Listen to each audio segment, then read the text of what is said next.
Привет, дядюшка. Кого-то рисует. А вы знаете? Да! Это Ахмат-Хаджи Кадырову. Мне бабушка с дедушкой рассказывали. Он герой, он остановил войну.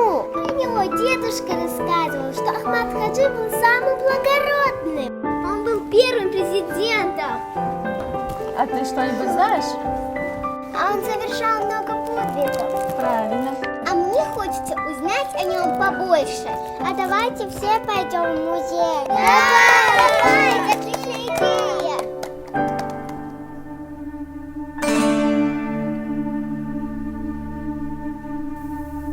هذه بلادي وهي علي عزيزة دار الجدود وهي كذلك جنة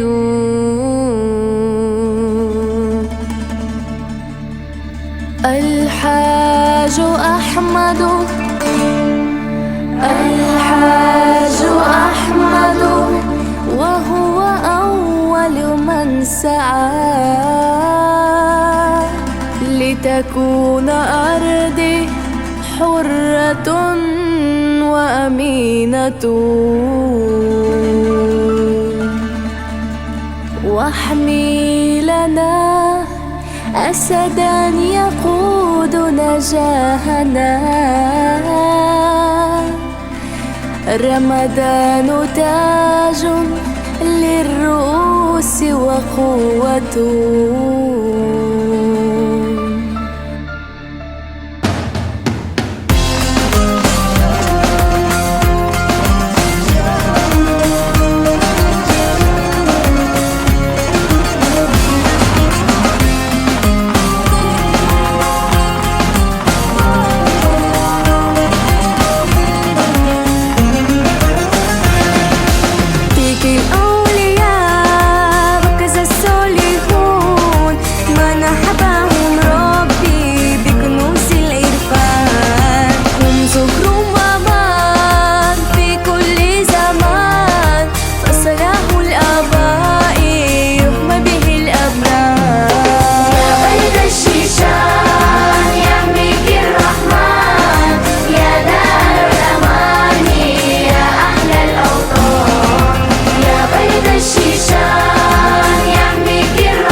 نمضي في أمان ونسمع الأذان ونلبي المنادي من كل مكان. فالشيخ أحمد حاج قد وضع الأساس كي نحيا بسعادة وأمن واطمئنان.